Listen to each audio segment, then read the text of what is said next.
My name is Harold Mitchell. I'm 67 years old, and last Tuesday, while cleaning my wife's car, I found a tube of personal lubricant hidden under the passenger seat. We hadn't been intimate in over 3 years. I didn't say a word to Linda. I simply replaced it with industrial-strength epoxy glue and waited. What happened next made our quiet Phoenix neighborhood the talk of the entire city, and 2 people learned why you should never underestimate a man who's spent 40 years fixing things that are broken. But before we continue, I ask you to like, subscribe to the channel, and tell me in the comments where you're listening from. I want to know how far my story is reaching. Well, let me start at the beginning, because the details matter in a story like this. Tuesday morning, March 15th, I woke up at 5:30 like I had every day for the past 42 years. Linda was still sleeping, her graying hair spread across the pillow, her face peaceful in the early morning light.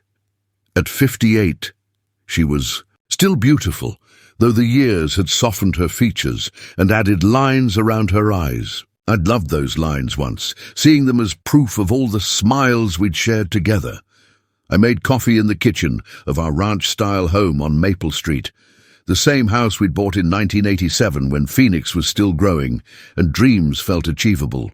Through the window, I could see Linda's white Honda Accord parked in the driveway, the car I'd bought her for her birthday 2 years ago. She'd been so excited that day, hugging me like a schoolgirl, telling all the neighbors about her thoughtful husband. The irony of that memory would become clear soon enough. Linda worked as a receptionist at Desert Valley Medical Center, had for the past 8 years since our youngest moved to Colorado. It was supposed to be temporary, something to keep her busy after the empty nest syndrome hit. But she'd grown to love it there, always coming home with stories about the doctors, the patients, the drama of a busy medical practice, especially the stories about Dr. Marcus Reeves. Dr. Marcus Reeves, 35 years old, divorced, specializing in internal medicine. Linda mentioned him constantly. Dr. Reeves said this. Dr. Reeves thinks that Dr. Reeves is so funny, so smart, so dedicated to his patients. At first, I'd been happy she had found someone to look up to at work, a mentor figure who made her feel valued. I was such a fool. That Tuesday morning, Linda came into the kitchen at 7, already dressed for work in a navy blue dress I'd never seen before. It fit her perfectly, accentuating curves I'd almost forgotten she had. "You look nice," I said, meaning it. She smiled, but it didn't reach her eyes. "Thank you. I have that staff meeting today, remember? The one about the new patient management system?" I nodded, though I didn't remember her mentioning any meeting. Linda kissed my cheek, grabbed her purse, and headed for the garage. I watched through the window as she backed out of the driveway, noting how she'd started taking extra care with her appearance lately. New clothes, expensive makeup, a hairstyle that took her an hour to perfect each morning. Midlife renewal. I'd told myself, good for her. After Linda left, I decided to detail her car as a surprise.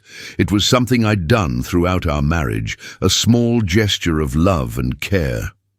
I'd spent my career as an aircraft maintenance supervisor at Lube, Air Force Base, retiring 5 years ago with a pension and 40 years of experience fixing complex machinery. Taking care of Linda's Honda was simple compared to maintaining F-16 fighters. I pulled the car into our garage and began the process I'd perfected over decades. Vacuum the interior, wipe down all surfaces, clean the windows inside and out. I was thorough, methodical. The same approach that had kept military aircraft safely in the sky for 4 decades. That's when I found it. Hidden under the passenger seat, pushed far back where someone might overlook it during casual cleaning, was a small tube of personal lubricant, KY jelly to be specific, the kind couples use to enhance intimacy. I stared at that tube for a long moment, my mind struggling to process what I was seeing. Linda and I hadn't been intimate in over 3 years, not since her doctor had put her on blood pressure medication that killed her desire. or so she'd claimed. We'd talked about it once, briefly, but she'd seemed so uncomfortable that I'd dropped the subject. I loved her too much to pressure her about something that clearly caused her distress, but here was evidence that someone was being intimate. Someone was using this lubricant, and it sure as hell wasn't with me. I picked up the tube with hands that were surprisingly steady. It was half empty, obviously well used. There was no receipt, no indication of when or where it had been purchased. But there was something else, something that made my blood run cold. The tube was warm, as if it had been handled recently. Very recently. I sat in the driver's seat of Linda's car, holding that tube, and felt something die inside me. Not love, exactly, but trust, the absolute, unquestioning trust I'd built over 4 decades of marriage. The trust that had survived deployments and military moves, financial struggles and family crises, the death of both our parents, and the challenge of raising 3 children on a sergeant's salary. That trust had been murdered by a half-empty tube of lubricant. I thought about confronting Linda immediately, demanding explanations, crying, yelling, throwing the evidence in her face like they do in movies. But I'm not a movie character. I'm a 67-year-old retired aircraft mechanic who learned long ago that the best way to solve complex problems is through patience, observation, and methodical analysis. So instead of confronting her, I put the tube back exactly where I'd found it. I finished detailing the car, noting every detail of its condition for future reference. I parked it back in the driveway and went inside to wait for Linda to come home from her staff meeting that I was now certain didn't exist. That evening, Linda returned at her usual time, chattering about her day, the staff meeting, how Dr. Reeves had made everyone laugh with his story about a hypochondriac patient. She seemed relaxed, happy even, glowing in a way I hadn't seen in years. "How was your day, honey?" she asked, kissing my cheek with lips that tasted like mint. "Quiet," I replied. "I detailed your car." "Oh, you didn't have to do that," she said quickly, a flash of something, panic, crossing her face. "But you're so thoughtful." That night, lying next to my wife of 42 years, I began planning. Not revenge, not yet. Planning investigation. Because before you fix something, you have to understand exactly how it's broken. And Linda, my sweet, lying Linda, had no idea that she'd just handed me the first tool I needed to take apart 42 years of marriage and see exactly what was left underneath. You won't believe what I discovered next.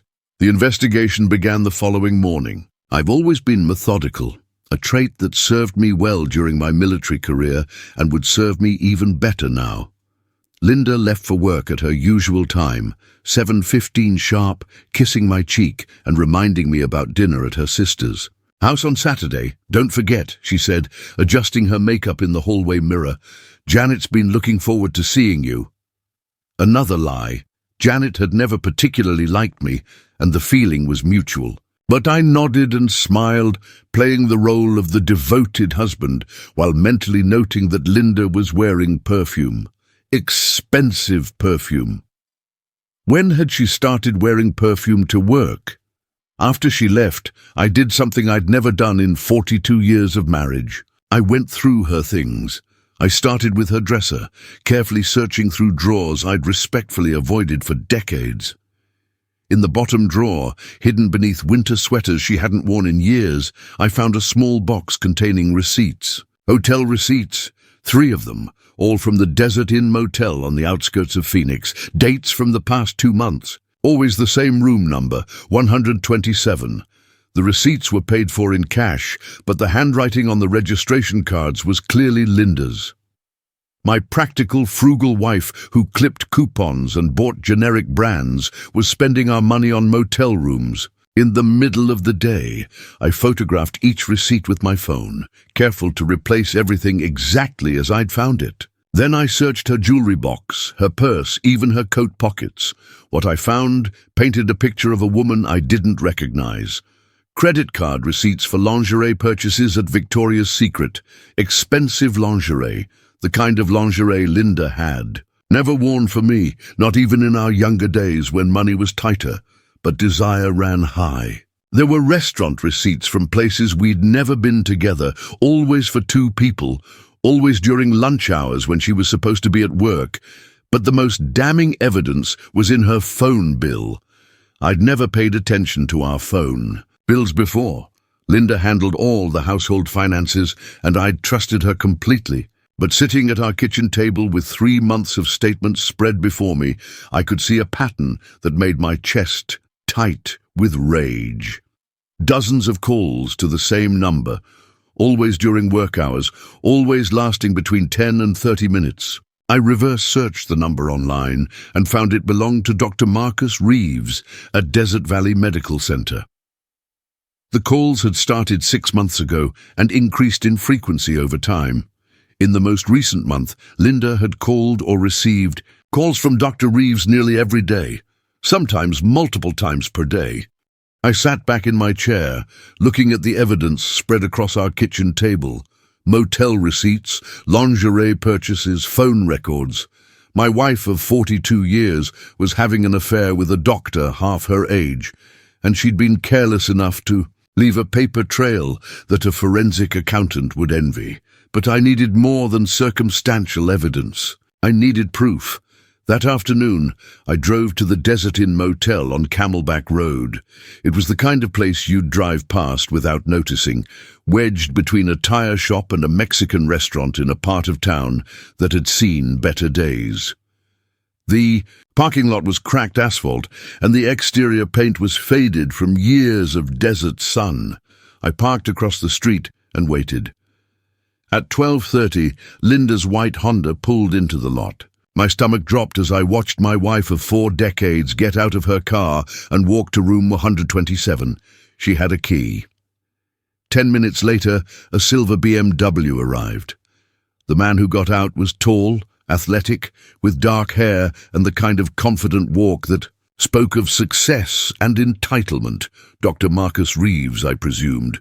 He was younger than I'd imagined, probably in his early 30s, with the kind of looks that made middle-aged women forget about their wedding vows.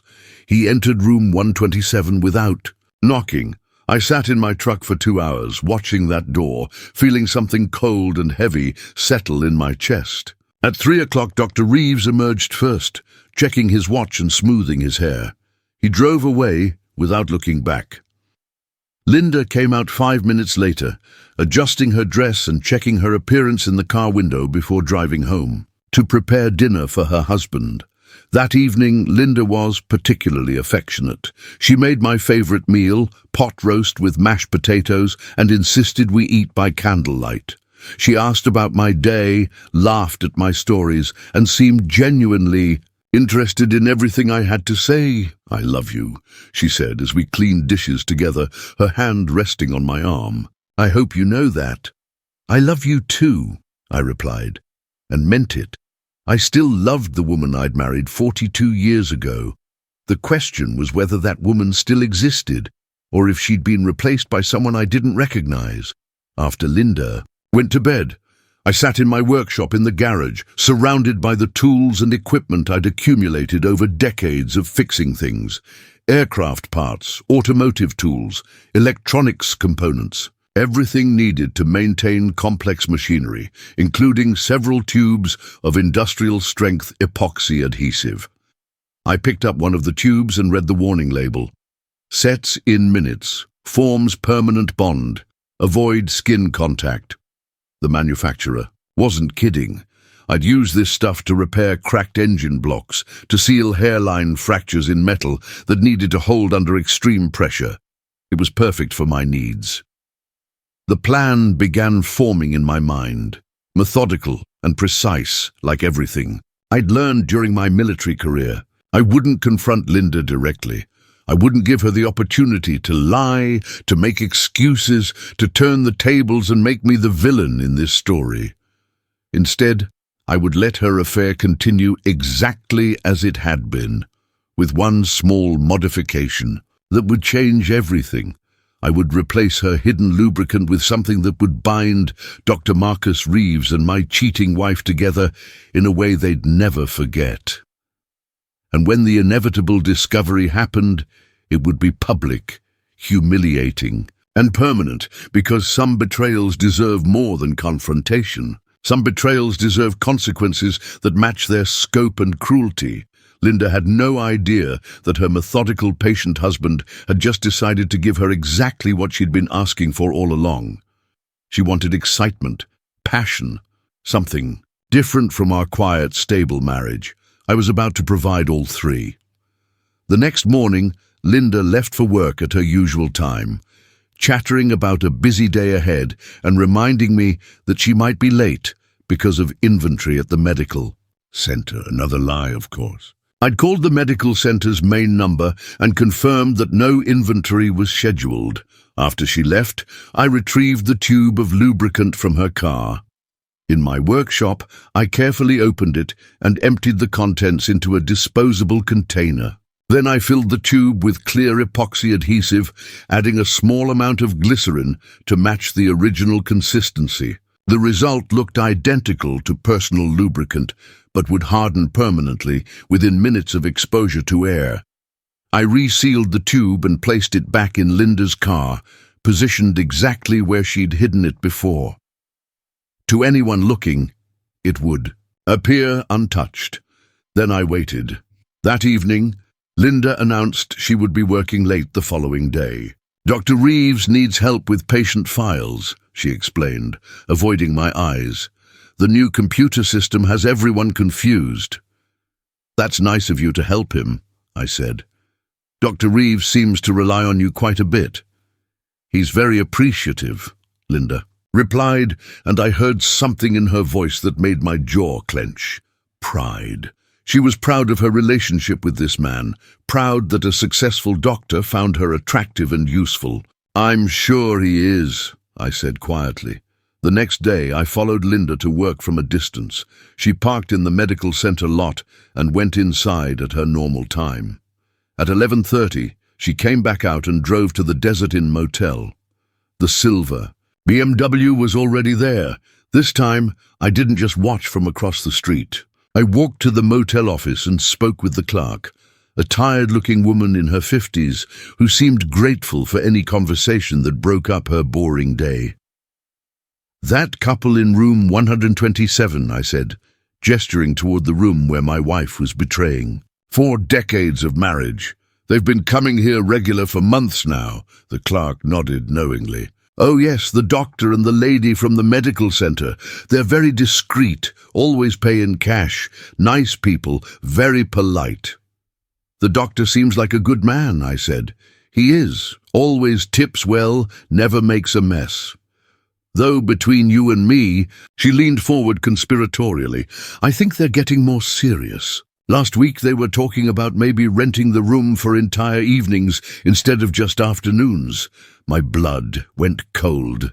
Linda was planning to spend entire nights with this man. Our marriage wasn't just being betrayed, it was being replaced. "Well," I said, forcing a smile, "I hope they're happy." I walked back to my truck and sat there for another 2 hours, watching room 127 and planning the next phase of my strategy. Linda and Dr. Reeves emerged at their usual times, both looking satisfied and relaxed. They kissed goodbye in the parking lot, a long, passionate kiss that told me everything I needed to know about the depth of their relationship. That night at dinner, Linda was glowing again.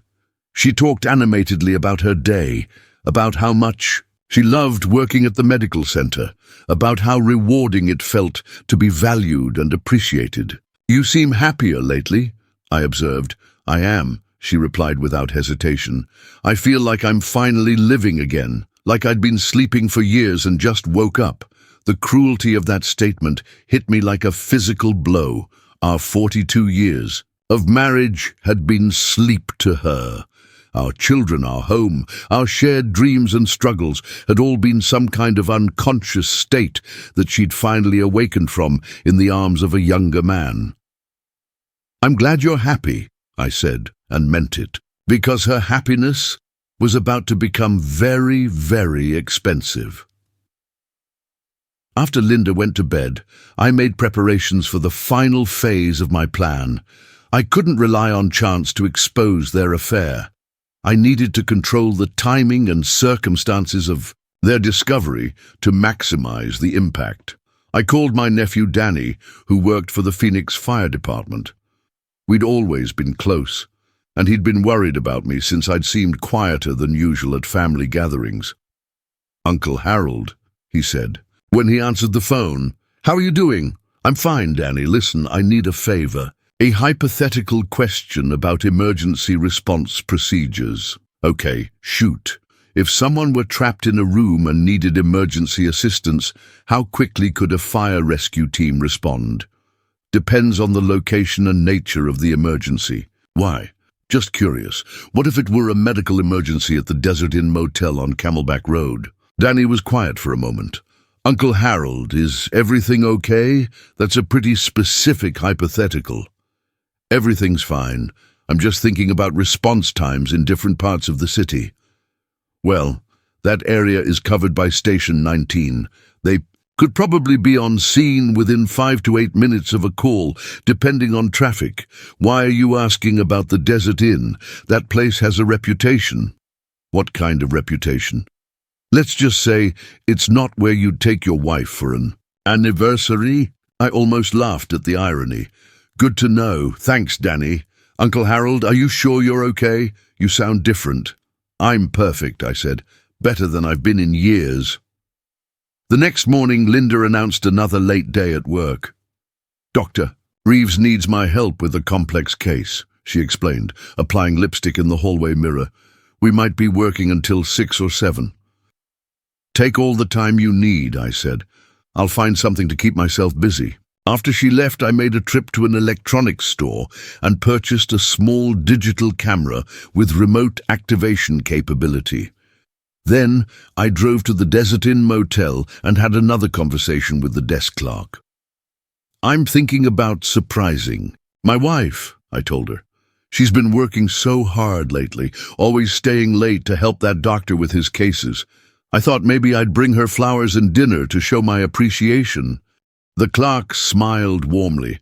"That's so sweet. She's lucky to have such a thoughtful husband." "What time do they usually finish their work sessions?" "Oh, they're very consistent. Usually done by 3:30, sometimes 4 o'clock.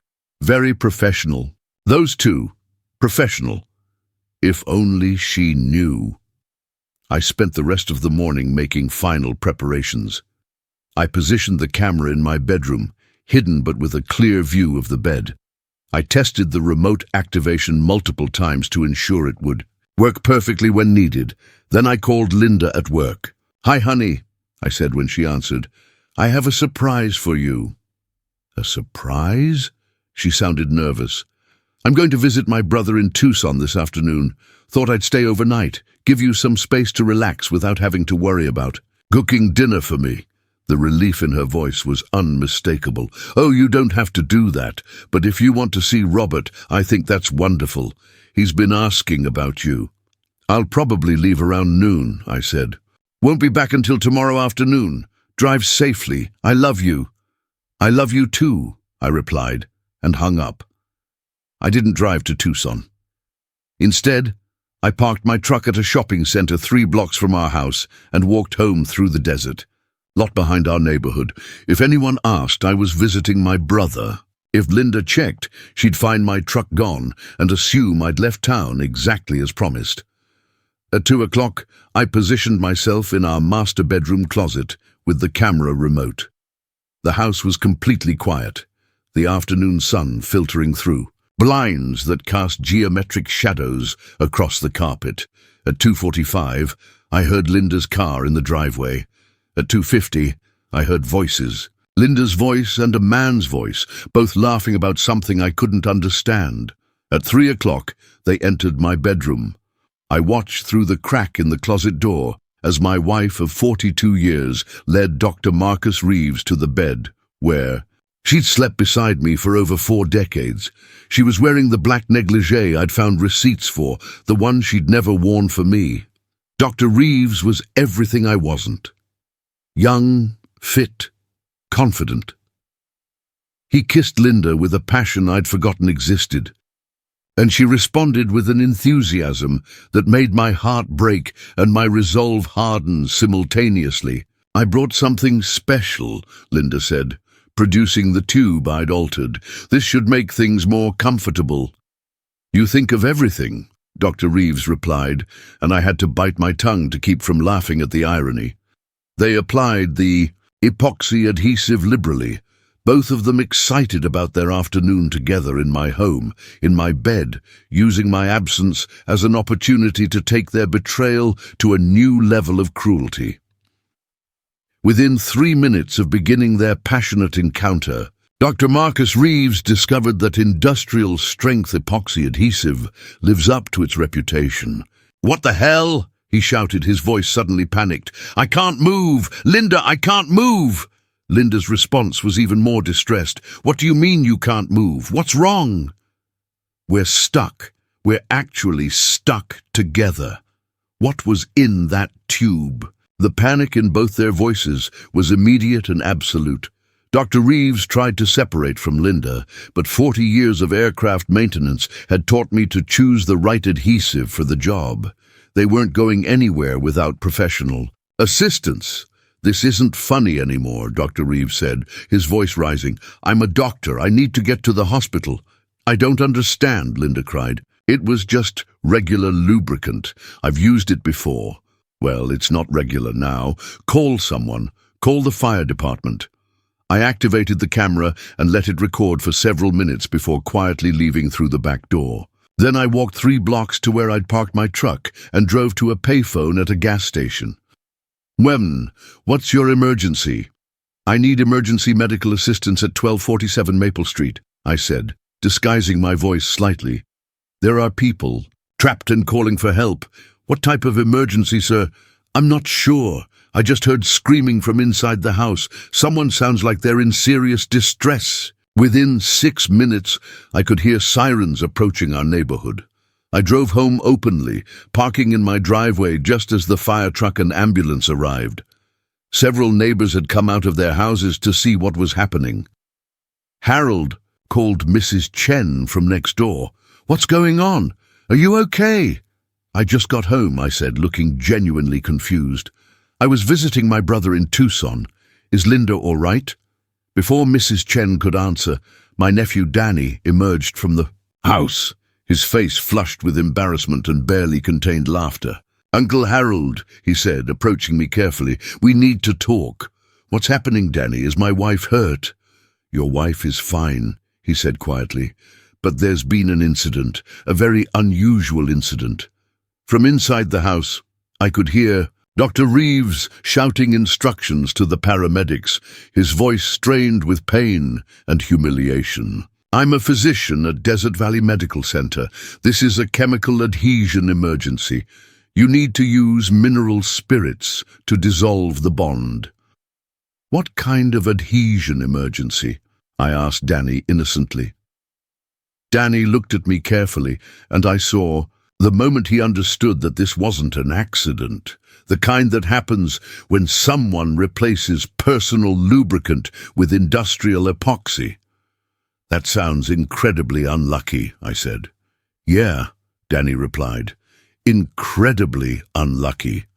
The extraction took 45 minutes and required 3 paramedics, 2 firefighters, and a significant amount of chemical solvent. By the time Dr. Marcus Reeves and my wife Linda were separated and loaded into separate ambulances, half the neighborhood had gathered to witness the spectacle.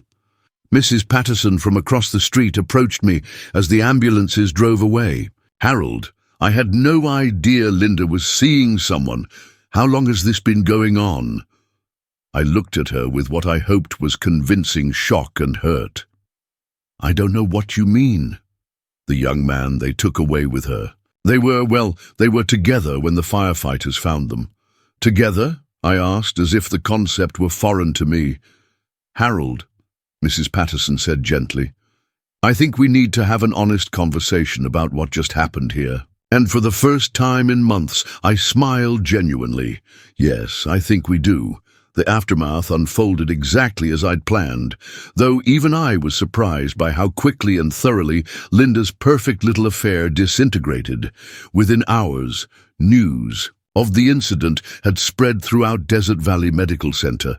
Dr. Marcus Reeves, the rising star of internal medicine, had been found naked and epoxied to a married woman in her home while her husband was out of town. The hospital's administration was not amused. Linda called me from the emergency room, her voice shaking with embarrassment and panic. "Harold, I need to explain what happened." "I'm listening," I said calmly. "It's not what it looks like. Marcus and I were just friends, and he came over to help me move some furniture. We were being silly, playing around, and somehow we got into that predicament with the glue."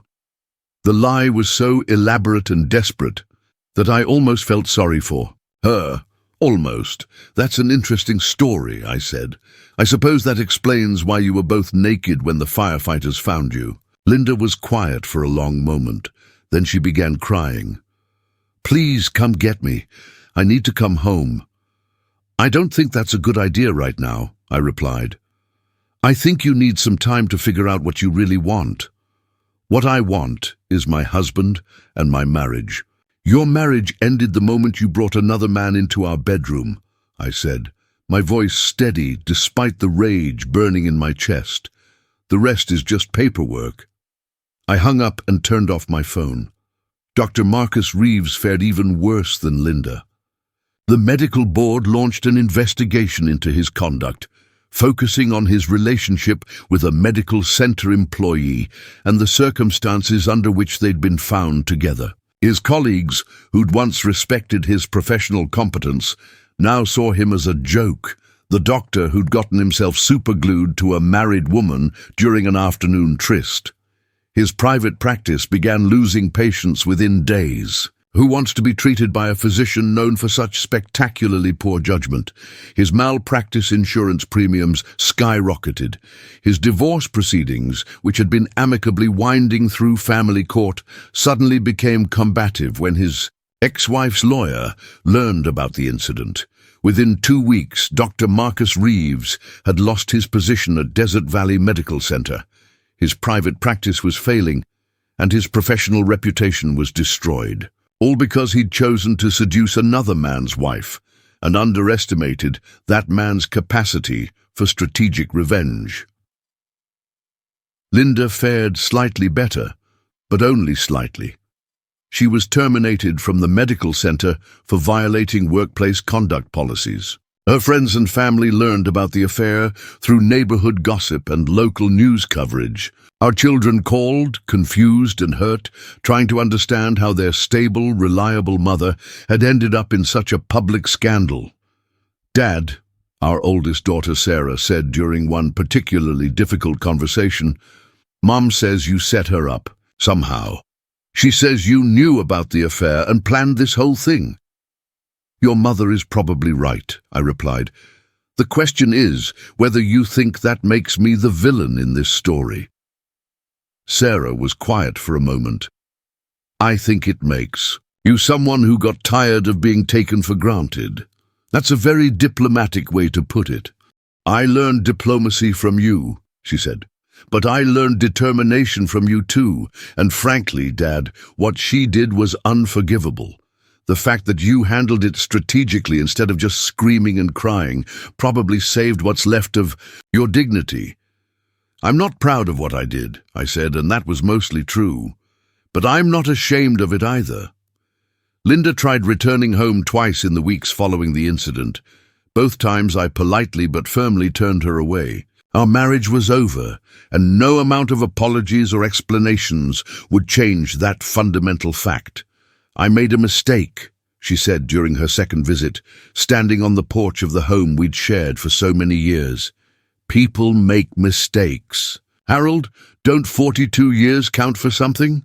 "They count for everything," I replied. "That's why what you did is so unforgivable." "You didn't make a mistake, Linda. You made a series of calculated choices over several months. You chose to lie to me, to steal from our marriage, to bring another man into our bedroom. Those weren't mistakes. Those were decisions. I was lonely. I felt invisible. Marcus made me feel alive again. Then you should have talked to me about feeling lonely instead of solving the problem by fucking a younger man in our bed. The crude language shocked her. In 42 years of marriage, I'd never spoken to her that way. But then again, in 42 years of marriage, she'd never betrayed me so completely. I want to try counseling, she said. I want to try to fix this. There's nothing to fix, I replied. You broke something that can't be repaired. Now you get to live with the consequences. I filed for divorce the following Monday, citing adultery and irreconcilable differences. Linda contested it initially, claiming that I'd entrapped her and that my actions constituted emotional abuse. Her lawyer argued that replacing the lubricant with epoxy had been a deliberate attempt to cause physical harm. My lawyer, a sharp woman named Patricia Martinez, countered by presenting the evidence I'd gathered during my investigation. The motel receipts, the phone records, the lingerie purchases, the pattern of deception that had lasted for months.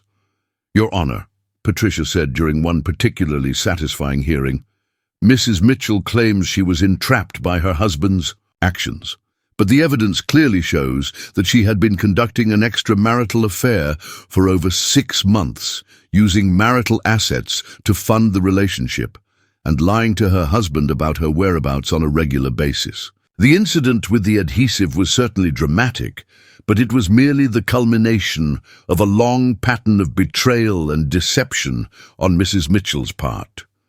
The judge, a stern man in his 60s who'd probably seen every variety of marital dissolution, was not sympathetic to Linda's claims of entrapment. Mrs. Mitchell, he said, you initiated and maintained an extramarital relationship for several months. You used marital funds to support this relationship. You brought your paramour into the marital home. Under these circumstances, I find it difficult to view your husband's actions as anything other than an understandable, if dramatic, response to sustained betrayal. Linda was awarded a minimal settlement, her car, her personal belongings, and a small portion of our savings. I kept the house, most of our retirement accounts, and my dignity. Dr. Marcus Reeves tried contacting me once, about 3 months after the incident. He called my house on a Thursday evening, his voice carefully controlled and professional. Mr. Mitchell, he said, I wanted to apologize for what happened. I know there's nothing I can say that will excuse my behavior, but I want you to know that I never intended to hurt you. Dr. Reeves, I replied calmly, you pursued a married woman for months. You convinced her to spend marital assets on motel rooms and lingerie for your benefit. You had sex with her in her husband's bedroom while he was out of town. Exactly which?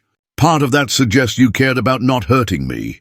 I realize how it looks. It looks like what it was, I interrupted.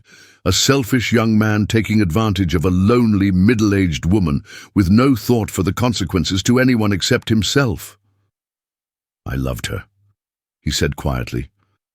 No, you didn't. You loved the excitement of the affair, the thrill of sleeping with an older woman who was grateful for your attention. If you'd loved her, you would have encouraged her to get counseling or leave her marriage honorably, instead of sneaking around and lying for months. He was quiet for a moment. I lost everything. Yes, you did. And you deserve to lose everything. The only thing I regret about this entire situation is that your consequences weren't more severe. I'm leaving Phoenix, he said, moving to Portland to start over. Good luck with that. I'm sure there are plenty of married women in Portland who would be impressed by a doctor, at least until they learn about your history of spectacularly poor judgment. A year later, I received a letter from Linda. She was living in California with her sister, working as a receptionist at a veterinary clinic. She'd lost weight, started going to church again, and claimed to have found peace with her decisions. I know you'll probably throw this letter away without reading it, she wrote, but I needed to tell you that I understand now what I lost. Not just our marriage, but my integrity, my reputation, my relationship with our children. I thought Marcus represented freedom and excitement, but he was just another prison, one I built for myself through lies and selfishness. She was right about one thing. I almost threw the letter away without reading it, but curiosity got the better of me, and I'm glad it did. Her words confirmed what I'd suspected all along. She hadn't loved Dr. Marcus Reeves any more than he'd loved her. They'd been using each other, feeding off the excitement of forbidden intimacy while ignoring the damage they were causing to everyone around them. I don't expect forgiveness, her letter continued. I don't even think I deserve it, but I want you to know that I've learned something important. When you destroy trust, you destroy everything. There's no going back, no do-overs, no second chances for some mistakes. I'll spend the rest of my life regretting the choices I made, but I'll also spend it grateful that you showed me exactly what those choices cost. I set the letter aside and never responded. Some conversations end with words, others end with actions. Our marriage had ended with industrial-strength epoxy and the Phoenix Fire Department. That seemed appropriate somehow. These days, I live quietly in the house Linda and I shared for so many years.